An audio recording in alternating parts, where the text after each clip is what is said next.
Okay, we are live. Thank you. So good morning, good afternoon, and good evening, and welcome to part one of our three-part association journey presentations. I'm Anushka Ritchie, President of the World Federation of Tourist Guide Associations, and we proudly welcome you to today's viewing of the presentations. And once again, we are so happy to have our associations come and join us and present their journeys. In 2020, we were absolutely in awe with some of the presentations we saw and some of the activities that our association members were doing and the flexibility that they showed. And in 2021, we've seen some of these objectives taken to the next level, and we've seen how our association members have done things that have really brought them to the next level of recuperating the losses and coming up with new innovative ideas. So let's hear from our association members today as we start these journeys. And with that, I would like to hand over to two of our fantastic area representatives. We have James and Erwin joining us today, and they will be facilitating the session and introducing our members who will be presenting today. So James and Erwin, thank you so much for taking the time to facilitate today's presentations, and I hand over to you. Thank you very much, Alushka. It's lovely to see you again. It's lovely to see people from all over the world. And it's nice to hold court with Tsunami here. We'll try and make sure everything runs nice and smoothly. Mabuhay from the Philippines. My name is Erwin, but you can call me Tsunami. And with me is James, complete 180 degrees away from where I am now. So we'll be having 5 facilitators for tonight. And with James, we hope that everything will run smoothly. James? So I'm based in Toronto, and I think we're a couple of minutes early, but we are going to do all this is going to be on YouTube that you can watch later. All this is being streamed on Facebook. All this will be also linked into our website, so you can enjoy this again at a later time. So there are many ways to enjoy this at your leisure. I am a facilitator, so as a facilitator, myself and Irving are taking turns in introducing people and handing over, and we've kind of done it a little bit by area. So I'd like to take a moment to introduce Michael from New York, from GANAC, and a great organization, and I also wear a hat in Toronto. We've got a lot of links with New York, and we're trying to build up more. It's a very dynamic organization down there, and we try to emulate them in many ways. So big welcome to Michael, and we're going to hand over to you in your presentation. Good morning, Michael. Good morning, James. Thank you for the kind words. And yeah, it's we look forward to building a relationship with the Toronto tourist guides and any tour guide associations around the world. We're certainly open, and I hope from meeting us at various WFTGA events, both in person and virtual, you all know that GANAC, the Guides Association of New York City, we're always very willing to share information, give advice, take advice, ask for advice. So please reach out to us with any sort of comments and questions or suggestions, because we certainly are always learning, as I'm sure all of you are as well. With that said, I am going to share my presentation now. So if somebody could just let me know if you're seeing this okay on the screen. Can you guys, James, can you see this on screen okay? Yep, perfect. Okay, great. Thank you. Okay, so again, thank you to Alushka and the WFTGA board for inviting us to be able to make this presentation. As James said, I am Michael Morgenthau. I'm one of 2 vice presidents of the Guides Association of New York City, and there's my email address for the association business. So if you have any questions, you can shoot me an email directly at industryrelations@ganac.org.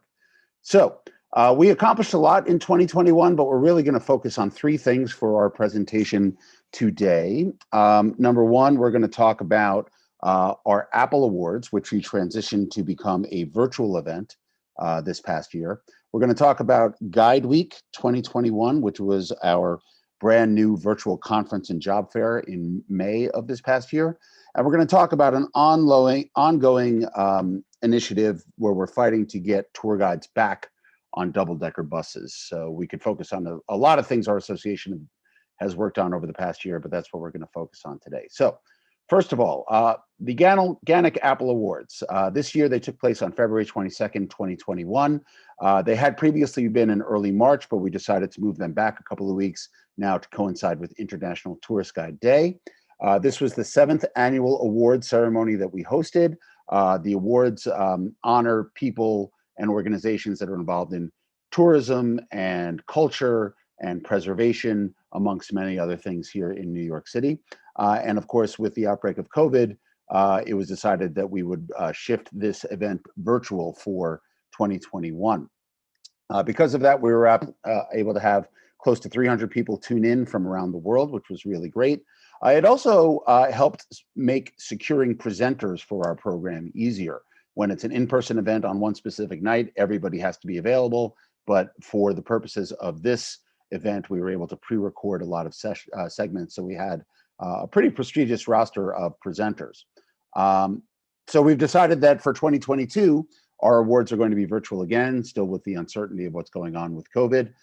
So I will have you all save the date, Monday, February 21st, actually on International Tourist Guide Day. It's always on a Monday.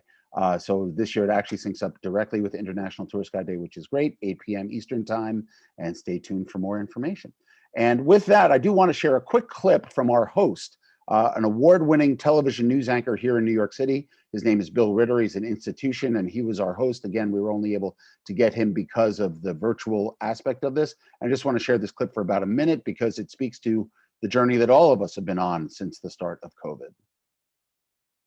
Ladies and gentlemen, welcome to the 7th annual Apple Award ceremony presented by the Guides Association of New York City. You know, there's something encouraging about the lucky number 7 for this year's awards. It speaks to the survival, the pause, the pivot, the perseverance of this town and this industry, both of which were hit last year like never before, but have come back swinging. You know, many guides have put their talents. Oh, whoops, sorry. Pressed the wrong button, my apologies.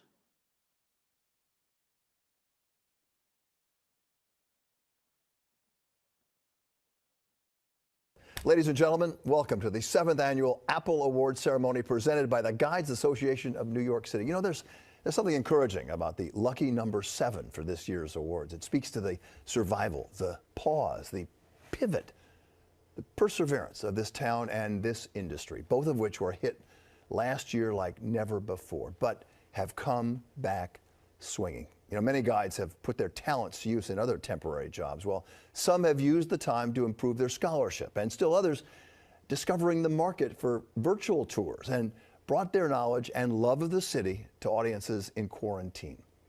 One of the many mantras guides have shared is, if you can't be flexible in the tourism trade, you're in the wrong trade. Okay, so I think that's a sentiment that we could all agree on, and we were honored to have Bill be our host last year, and we're just in the process of starting our planning for this coming year's event. Now, the second thing I wanted to mention was Guide Week 2021. So a little bit of background. Gannick, we are the local association here in New York City. We've hosted a job fair and talent expo since 2017. We modeled it off our colleagues at the Washington, D.C. Guild.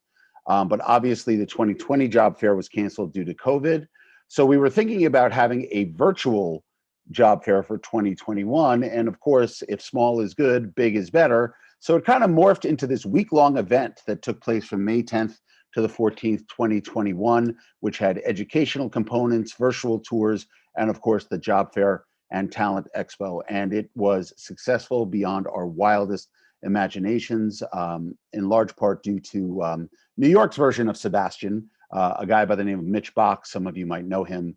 He is a tech wizard and also an innovator in the guiding field, and he was a driving force behind all of this. So just wanted to share with you what Guide Week was made up of. We had 12 amazing educational sessions, and they were basically designed to get tour guides ready for the return of tourism after the COVID outbreak. So you can see everything from what's going on with virtual tours to large groups, how to price your tours correctly, developing your personal brand, creating passive income streams, guiding as a force for change. And the sessions were really robust and the discussions were absolutely terrific.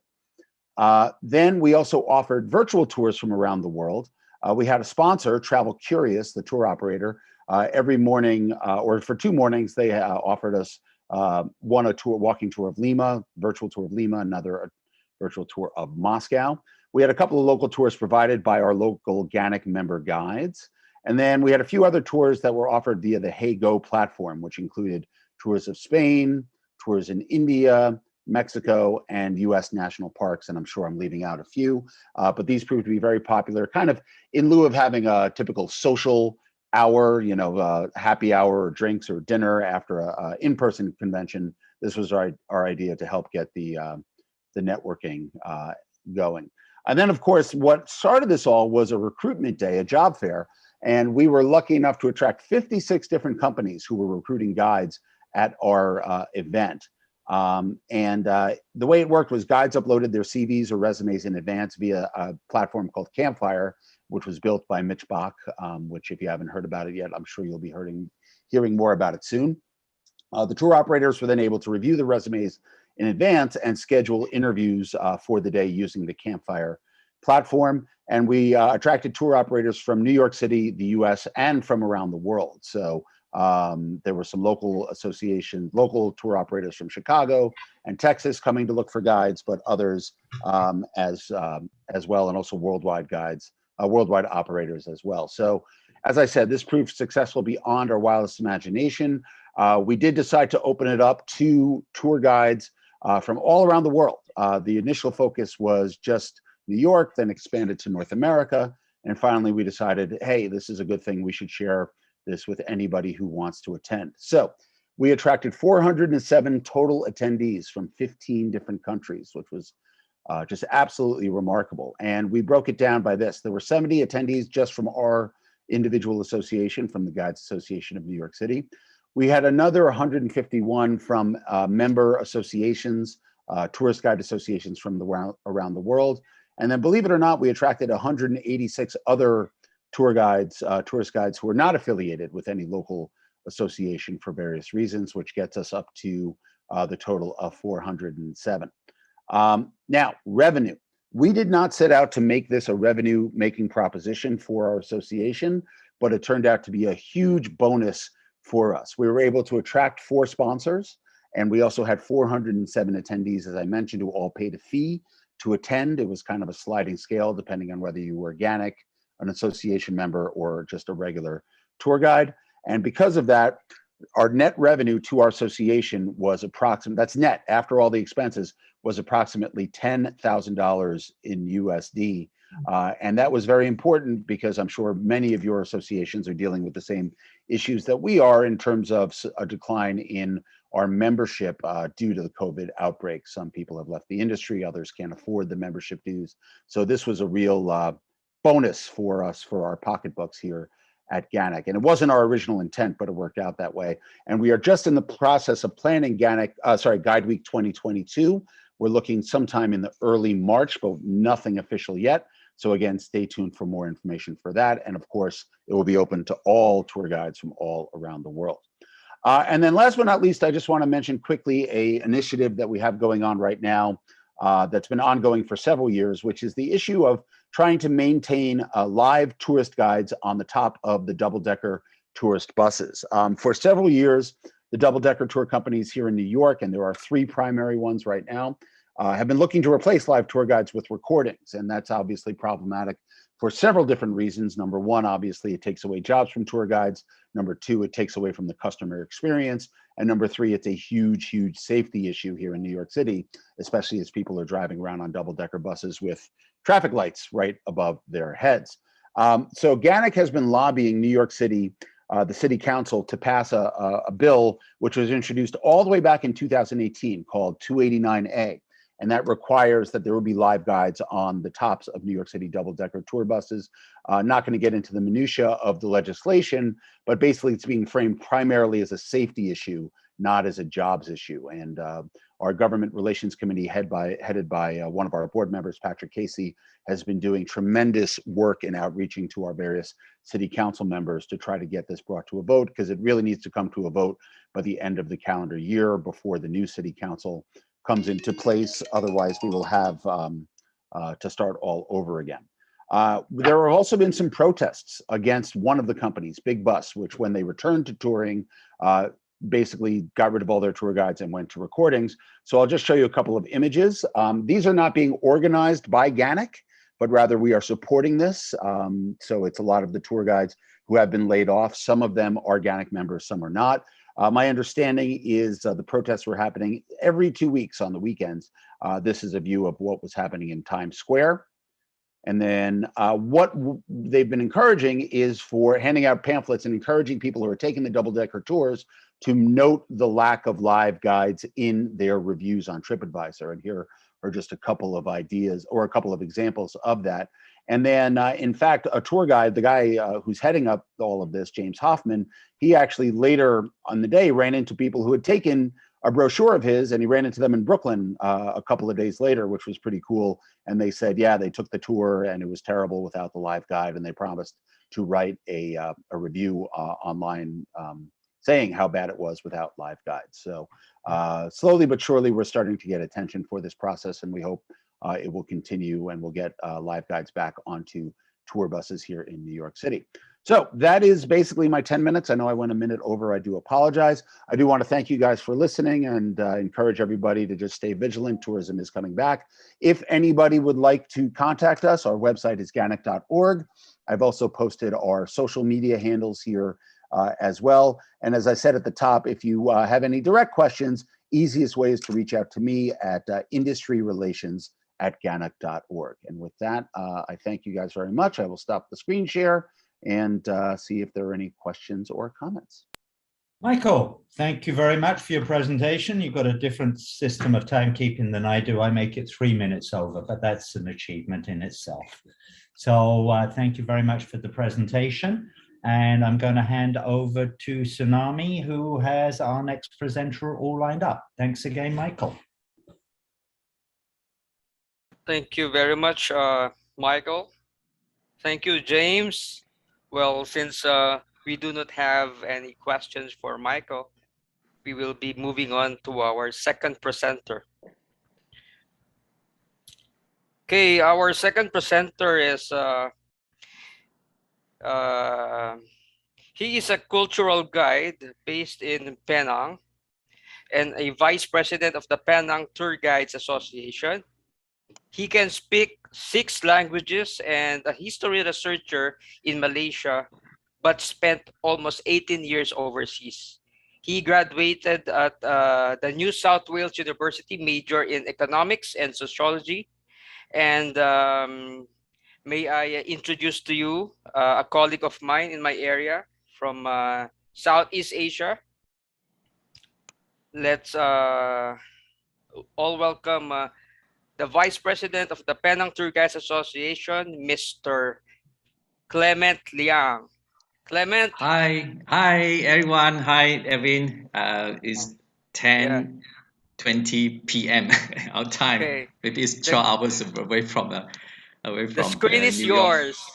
Yes. Okay. Thank you very much. All right. I hope you all can see my screen now. Yeah.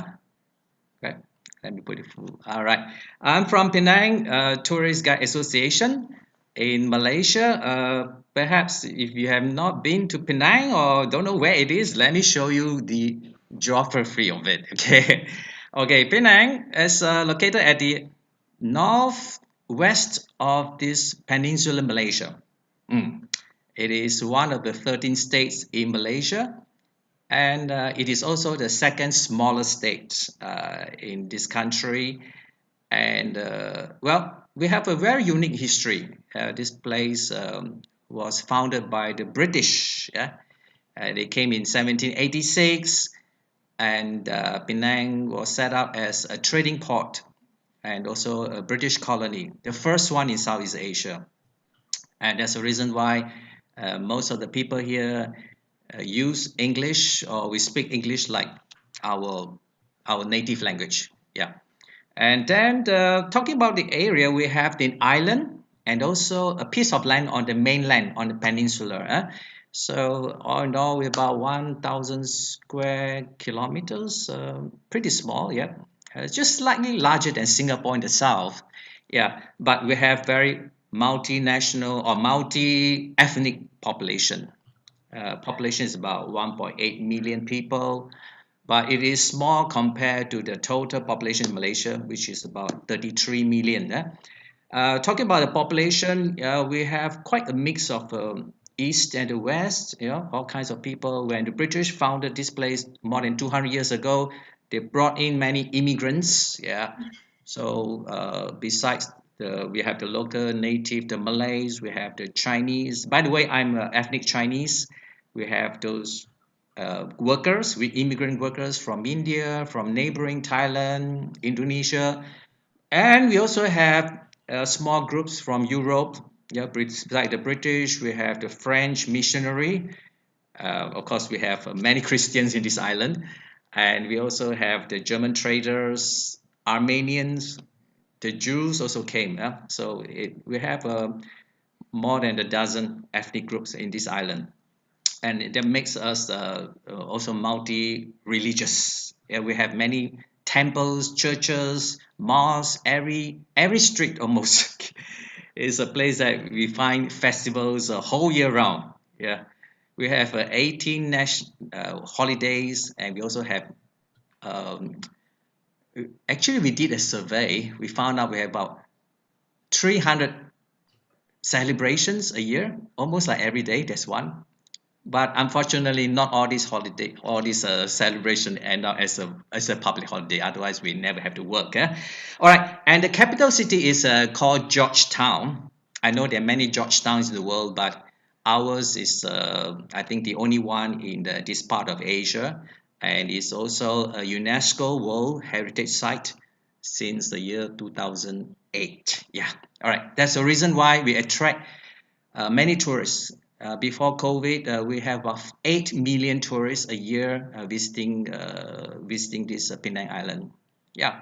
All right. So our flag is this on top is the Malaysian flag, and then you can see this little flag below with like a coconut tree. No, it's not a coconut tree. You call it butternut palm tree. Yeah. Okay.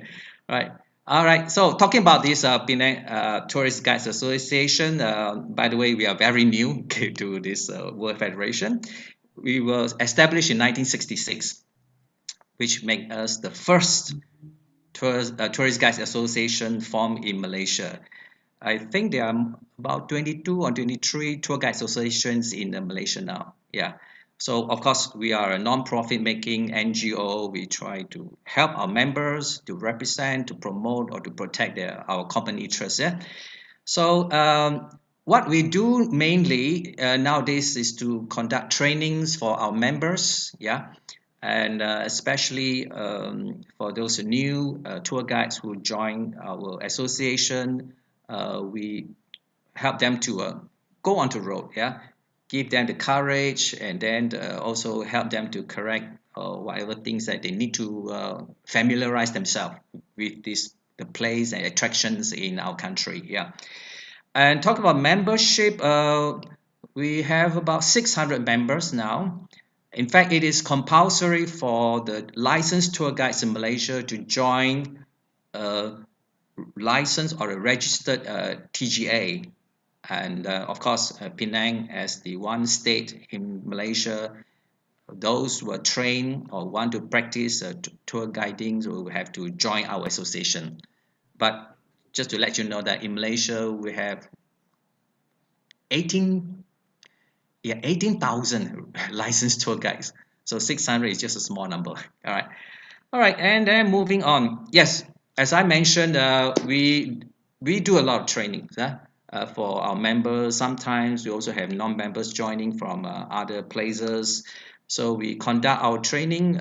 We call it continuing tourism-related education. To be a licensed tour guide in Malaysia, you have to take 3 training courses per year before you are allowed to renew your license. Yeah. So these trainings besides conducted by us, also conducted by other institutes or other TGAs in other states. So we normally conduct these trainings either in the office, and sometimes we also like borrow other places because our old office was quite small. You can see on the top left-hand side, it is how small our training venue that we used to have. Yeah, but we just moved to a new place. I'll show you later. And then, but most of the time, yes, we have to borrow also rent other bigger venues in the hotels or some lecture halls to conduct these trainings. And the trainings can be on history, geography, on the heritage, on nature, etc. Yeah, as long as it's related to Penang or Malaysia, then we like these tour guides to learn more. Yeah, and recently, yes, we have to do a lot online because as we all are facing now the pandemic of COVID-19, the many lockdowns, and later I tell you how bad we are now. So how are we doing? Yeah, okay. Yes, besides the indoor, we also conduct outdoor excursions to within Malaysia. Like we travel all the way to Borneo Island. We also went up to Thailand. It's more like fun get together while learning and also have some exchange with the local TGAs. Yeah, right. And then yes, well, learning is not everything. Yeah, it's too much of reading make you a dull boy. So we have more social activities for our members. Uh, we normally have annual dinners. Yes, we love that. Sometimes we put on special costumes or we have special themes and try to have fun together. Yeah, and then we also conduct those free tour guidings for our locals. So, for example, during the uh, in fact, the World Tourism Day, we conduct this night walk in Georgetown because it's a very interesting place at night, and you see how many locals join us for the fun. And not forget, we also do a lot of CSR, and especially recently with a lot of people, they really need help. So we try to raise fund and then buy those food or anything to help those needy people. Yeah. And then, yes, talking about the exciting thing, we just moved to our new office. You can see on the top left side, this is our old building, old office, and we just moved last year to a new, actually, it's a shop lot in a new, brand new, how to say that? No, it's a shopping mall. Okay, it's air conditioned all the time. And then we expanded our training facility to about 2,000 square feet or about 200 square meters if we use that. But we use a lot of British kind of metrics. So we now have a big training hall, we have a conference room, and also a lounge area for our members to relax. Yeah. And then, yes, we did our first training there. And unfortunately, 1 week later, we faced the lockdown. The pandemic was very bad, and even now. So that is what we are trying to figure out what to do next. And then, yes, COVID-19 is a big impact on us. We lost our income because we have to generate this revenue to cover our expenses through the training. But unfortunately, we have to reduce it. Like this year, we barely do only 2 trainings. Yeah, and of course, our tour guides all suffer. There are no tourists coming in. Yeah, from 8 million tourists a year in 2019, I think it hardly any tourists coming in at all. Yeah, so we have members in distress, and unfortunately, there were suicide cases, and also some members died from COVID-19. They were very sad. Yeah, so we try to help make them motivated. So we, of course, why we did the charity things to help the poorer people is to motivate our members that even though we look so bad now, there are people worse than us.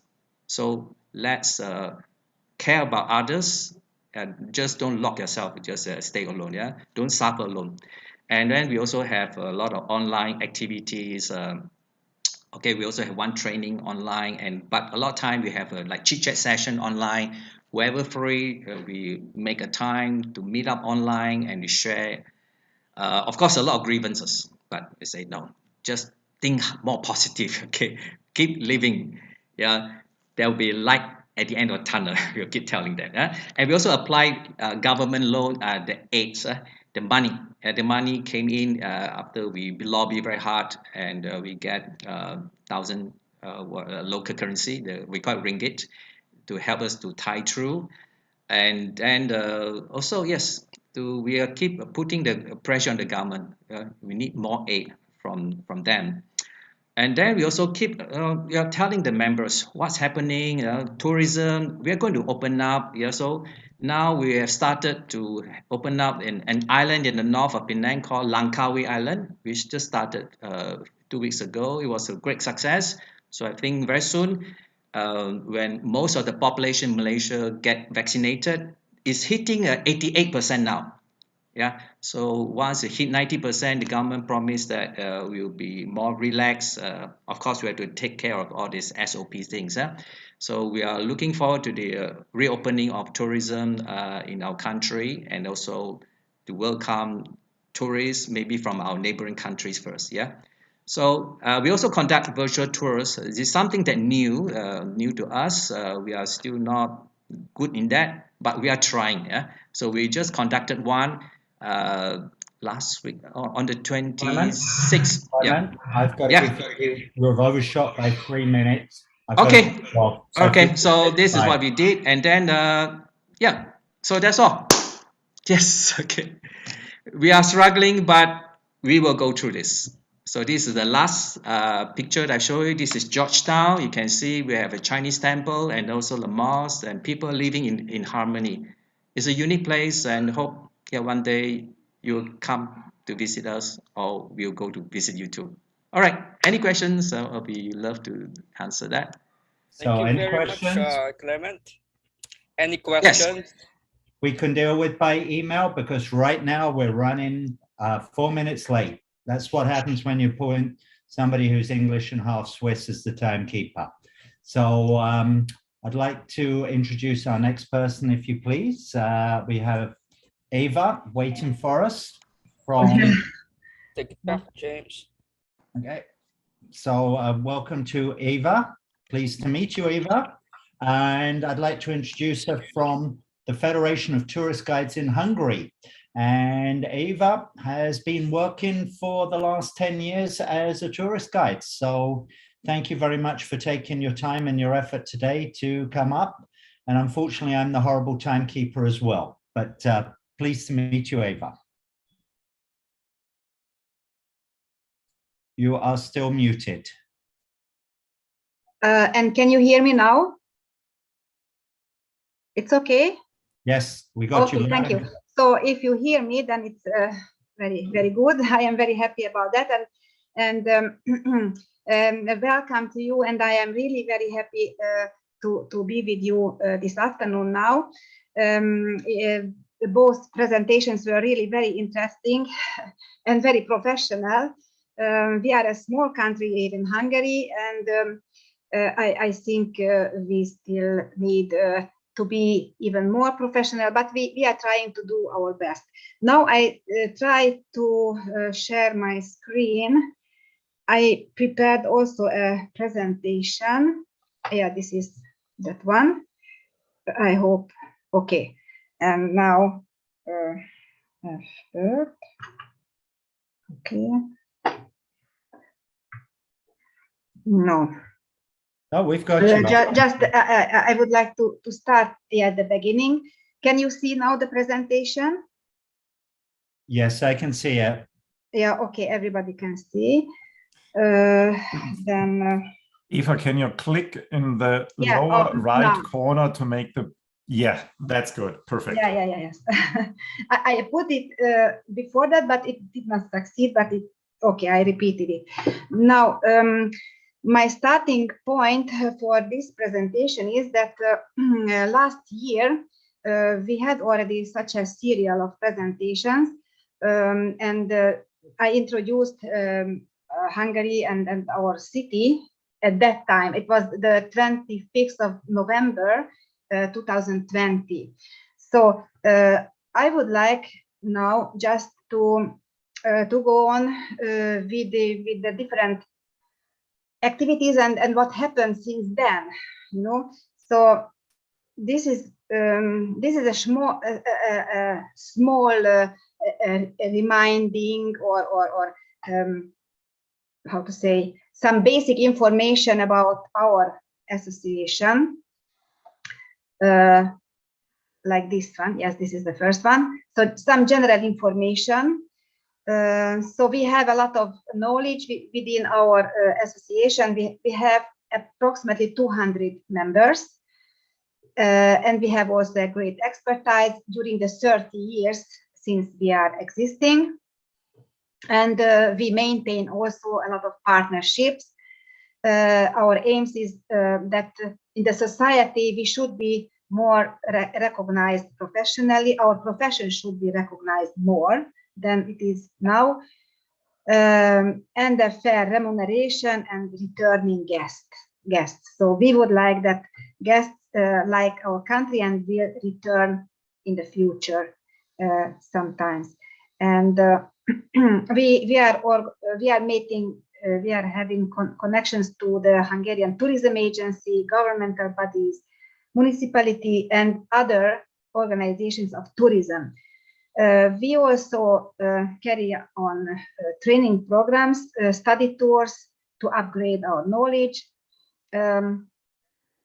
We get several times different invitations, and then we are visiting these new restaurants, wine stores, exhibitions, etc.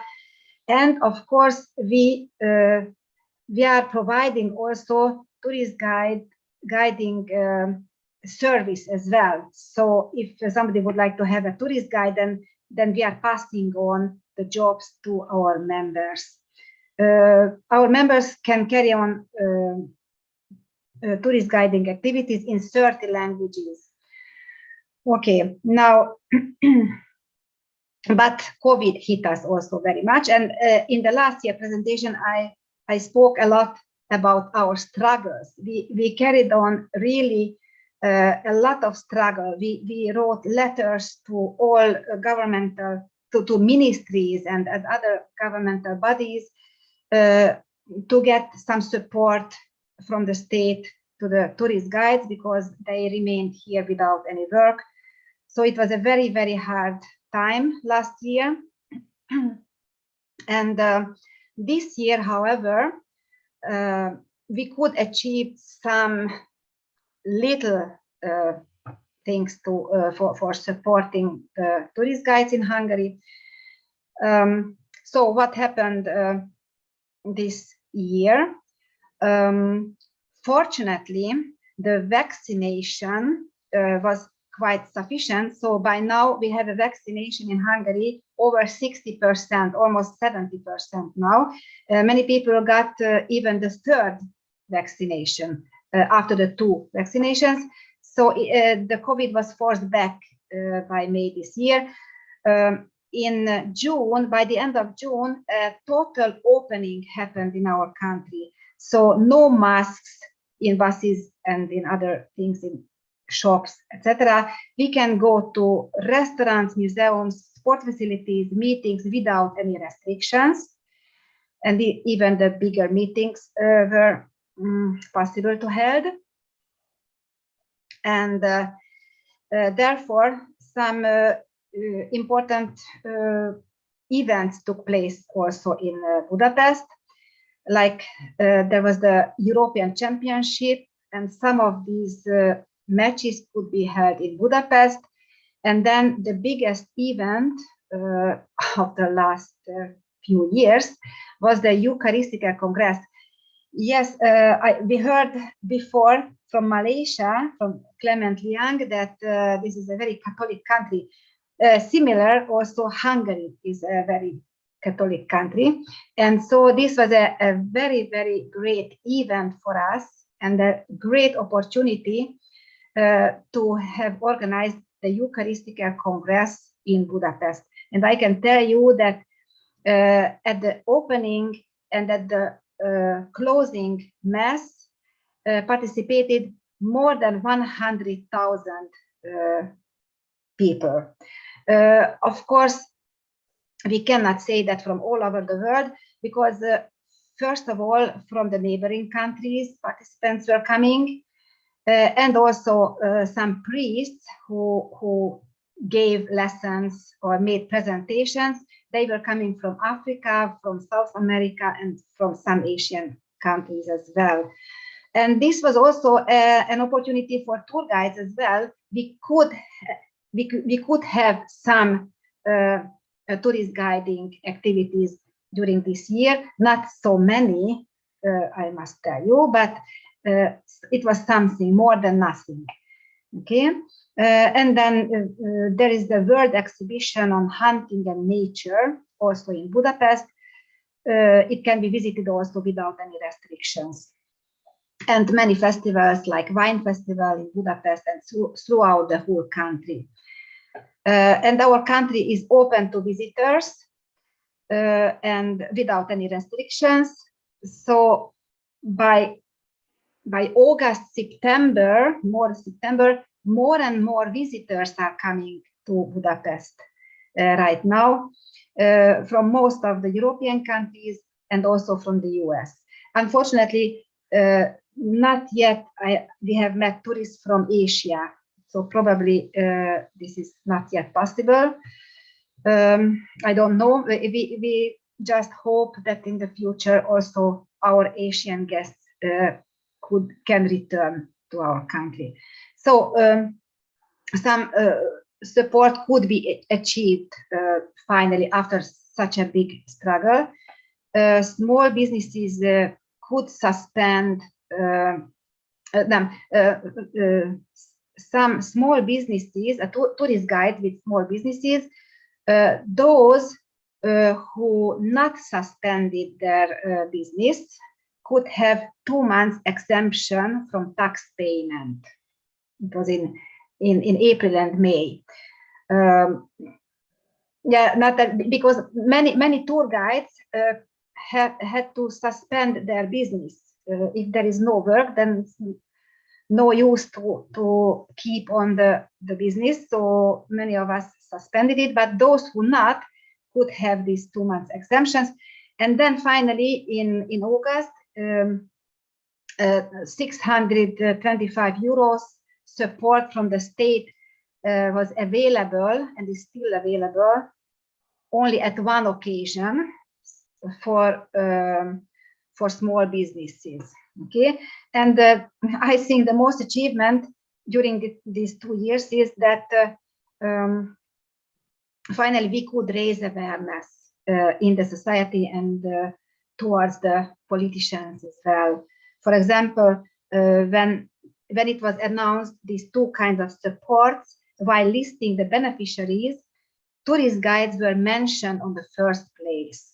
So I think this is a good sign. It is not a very big achievement, but still it's a good sign that finally the politicians are also counting on us and taking us also into consideration.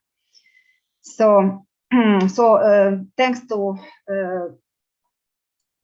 our struggles, many reports in the media. We gave a lot of reports in the media. There were and there were also demonstrations, but I have been speaking about that in my first presentation, so I don't want to repeat it now. I've got to give you a minute's warning, please. Okay. So raise awareness. Okay. Now, and the most activity which was carried out to formulating the text of the draft bill on tourist guides in Hungary. So we worked on that in June, July, and August. There were meetings, discussions in person and online, and finalization happened after the General Assembly of our organization on the 28th of August. And we have submitted the draft to the tourist agency in September, and we are waiting now for the reply, and we hope on a meeting with them. So we had a lot of presentations within each other. So our members gave presentations with Zoom and on different topics. And the walking tours were held in Budapest also in areas which are less visited by the tourists or not at all visited by the tourists, but these are really very nice places in Budapest, so we can offer these places to visitors. So, and that's all. Thank you for your kind attention. And yes, you can find us among the members of WFTGA, but if you like, I can also put our email address and our telephone number as well, if you like. Thank you very much for your attention. Thank you very much, Eva. I feel sorry to keep cutting people off. Could I ask the presenters a big favor? Could you keep your eye on the chat, because I'm sending messages, and when you're coming up towards the end of your time, you will get a notice from me saying 2 minutes, 1 minute, sort of thing. It would make things run. We started early and then we've been overrunning since then. So all cooperation would be wonderful. Please watch the chat, and the chat's all important. Thank you very much, Eva. So James, excuse me, but when you have share screen, you can't see the chat. Okay, if you send me your WhatsApp number, I'll put my WhatsApp number for everybody, then I will send you a message. How about that?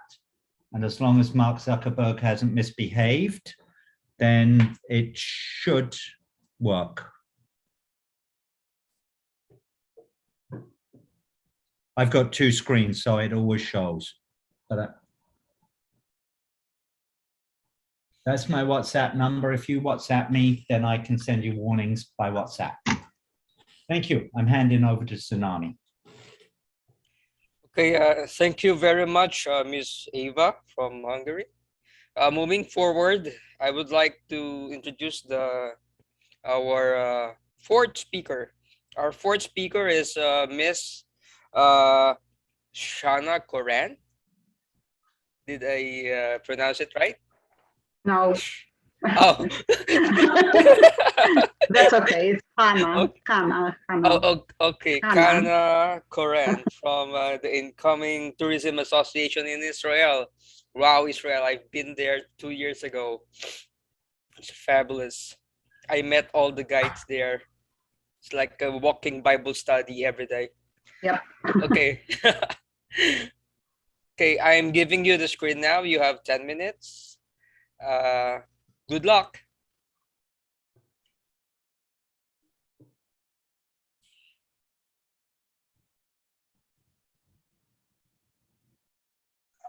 Hi, I'm Hana. This should come out 1 second. My name is Hana Koren, and I'm representing Moreshet Derech, which is the Incoming Tour Guides Association here in Israel. We have 2 tour guides associations. The one specializes more in domestic tourism. And I'm going to give you a little bit of information about what's going on here and with our association itself. First of all, a few pictures. Those of you who've never been here. Here on the top left is Caesarea, which was built by Herod 2,000 years ago. Here on the right, you can see a dolphin swimming in the Red Sea in Eilat. This is the Church of the Holy Sepulchre, the holiest site to Christianity. And this is the Dome of the Rock, under which is the stone that, according to Jewish tradition, Abraham went to sacrifice Isaac. And according to the Muslims, Muhammad flew up into heaven on his horse. What we have here is, as I mentioned, is Moreshet Derech Association representing tour guides in incoming tourism sector throughout Israel. Our goals are to provide assistance, information, and further educational courses in the field and classroom. What is interesting, or what is necessary here in Israel, is that we must do further education courses 1 time per year, not like in who mentioned before they had 4 in 1 year. We have to do 1 a year. And over the course of COVID, we have the requirement still of doing the course. And initially they were virtually, now we can go out in the field. It's much easier now. And some people do more than 1 just because we don't have any work at this particular moment. Moreshet Derech has almost 1,400 members with 14 languages being represented. And many of the guys have advanced degrees in history, archaeology, botany, religious studies, hydrology, geology, all kinds of different type of degrees. And all the council members are volunteers. We work many hours per week. Right now, many of our guides are not working at all. Some have found alternative jobs in the meantime, or gone back to their original professions. We have a lot of guides that are over 60 and are actually pension age. And the government did give us some assistance, which ended on July 1st. Some people are still eligible for a little bit more of unemployment until the end of December. And that's sort of keeping us through. But as someone mentioned earlier, there have been suicides. There's a lot of people that have a lot of health issues, mental health issues. It's not a good situation. On the other hand, Israel is allowing tourists to leave the country. People leave the country. So we are fighting really hard in our Knesset, our parliament, to allow tourists to come in here. Now, there are tourists who are coming, but there are restrictions. I'll get to that in a second. Sorry, it's not in the order I thought it was in.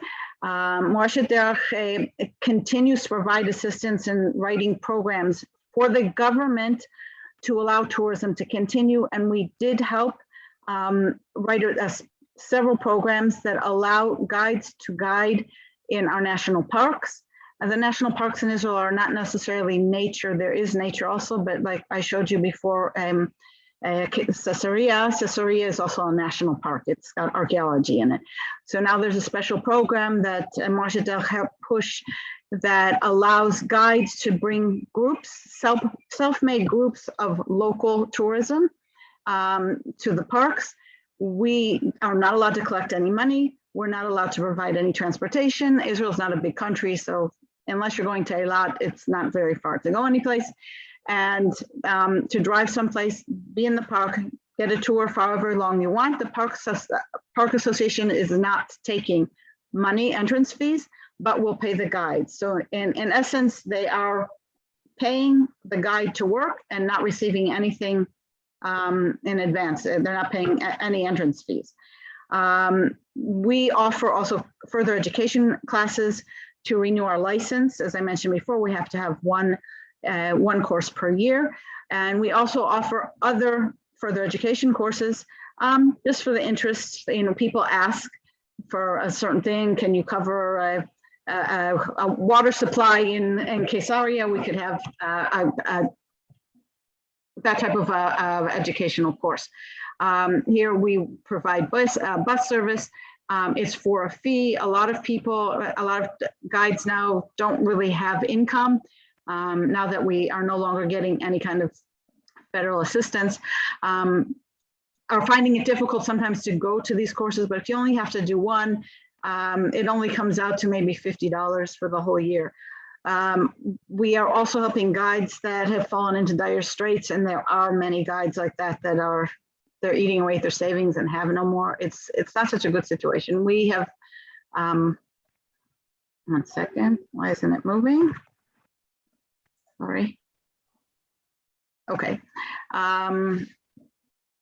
We've accomplished in this past year, we've assisted approximately 1,750 tour guides, not necessarily tour guides in our association. We help any guide that requires assistance in receiving the compensation. The government had made a program where we could receive grants according to how much your income has gone down. Now, this wasn't only for tour guides, it was for anyone who was hurt by COVID. And a lot of it had to do just with the tourist industry. And they gave us, your income had to have gone down by 40%. Of course, tour guides' income went down to 0%. We had to prove that it was zero by showing our tax returns, and it was zero. So people got a certain amount of money dependent upon how much they earned in 2019. And 2019 was the best year ever in Israel. We had nearly 5 million tourists come into the country. You have to understand that Israel only has 9.5 million people living here. It's a small country. When we have tourists, we're complaining about the traffic and how many people, and it's crowded and this and that. But on the other hand, it brings in over 35% of our income is from tourism. And right now, there is no tourism. A lot of the hotels are still closed. Restaurants went out of business. Souvenir shops have stopped functioning. The people who take the taxis up to Mount Tabor to the Church of the Transfiguration haven't worked for 1.5 years. But I just heard today that they have gone back to work about 2 weeks ago for some locals. They work a little bit here and there. For instance, Moshe Dech has raised money for about the equivalent of about $15,000 to assist guides in need. We give out food coupons and we give out food baskets and help here and there, also free psychological counseling. And we've also convinced the Ministry of Tourism for this year not to have to pay the licensing fees because licensing fees were not working. The status of tourism in August, we'll say in 2019, as you can see, this was just in 1 month, 205,000 tourists. August is not necessarily the largest tourist month. Actually, May and November are higher months. 2020, we had 20,000, and this year we've had 53,000. There's a zero missing, sorry about that. And these tourists in 2020 include first-degree family members, mother, father, son, or daughter. That's it. Today, in the last month or so, we're allowing organized groups to come between 50 and 30 people, and they have to come through authorized Israeli agents who have given a bond so that people will follow the rules. Coming to Israel, you have to have 3 vaccinations, and you have to make a PCR test before you come here, do an antigen test. When you get here, you have to do another one while you're here, and when you leave, you have to come. Be in the same group, stay in the hotel, stay in the same itinerary the entire time and leave together. Those are the rules right now. Hopefully in November, they'll open up to individual tourists also for FIT. Anna, you have 1 minute. Okay. You have 1 minute. Okay. We're hoping that people will be allowed to come in. That's the slide that I just mentioned. We're working with other members of tourism for more government compensation and allowing guides to work in other fields until we can get back into the tourism field. And although Israel is a very small country, we have a very large population of tourists that want to come and visit the Holy Land. And hopefully whoever hasn't been here will come at some point in the near future. And looking forward to seeing everybody coming back and visiting us. Thank you. Thank you very much, Kana. Did I get it right, Kana? Yes. Yeah. I'm trying to close the share. Yeah. Okay. I think I'm included on that 2019 statistics. Okay. Now I'm giving the screen to James for our next speaker. Thank you very much, Kana, for sharing. Hello. I don't think Danny has made it in. Doesn't look like it. As Danny hasn't made it in, I would ask, I can see on my side there that we still have a few of the presenters here. Could I ask the audience, does anybody have a question for any of our presenters? You know, we've got a reasonable audience here. We've got quite a number of people. If you want to put it into the chat, I can ask the person directly if you want. We've got them here. We've got a world of knowledge from a number of places. I think that's it. We are without. So what we have to do now is say a very, very big thank you to all our presenters. It was very kind of you to give up your time, to give up your expertise, and it does take a while to make these presentations. I'd like to remind everybody that this is only part 1 of 3. So if on the 12th of October, you wish to do some more of this, starting, all times are Austrian times. At 13:30, we have a start, and we have a number of countries coming up. We have people from, it looks like Thailand, we've got from National Federation of Tourist Guide Associations, you got me, we've got another association in Hungary, we've got Quebec City, we've got Moscow, we've got Scotland. So please mark your calendars. That's another good selection. And also on the 15th of October at 0900 hours in, again, Austrian time, we have Slovenia, we have Azerbaijan, we have another Malaysian association, we have got Greece, we have Ireland, and we have Italy. So well worth doing, a good spread from all over the world. I'd like to also take a moment to thank my fellow facilitator, Tsunami. I'd like to thank Sebastian on the back for putting all this together. And of course, a big thank you to Alushka for taking time out of her day on organizing all these associations. Again, please look at our website. A lot has been done by Sebastian, and there's a lot of good information. And then hope to see some of you in Novi Sad. Thank you. Tsunami. Well, thank you very much, James. We would like to thank our presenters who have shared their experiences, their knowledge, and their tour guide association with us. We do hope that we will be enticing more associations to come to the Federation. And we are looking forward to seeing real live guides again in the streets, in the parks, and walking around and guiding real live tourists. So all I have to say is to always stay safe, be mighty, and let's not remove that character trait of being resilient. We will be rising again. Do not worry. It will come. So that's it, James. I think it's time for, Alushka. And again, please look at your chat, because we've also got various things. We've got people who shared email addresses and so on. Yeah. Thank you, Owen. Thank you, James. Thank you to the viewers, and thank you to the presenters. And we look forward to part 2. Stay safe, everyone. Goodbye. Goodbye, everyone.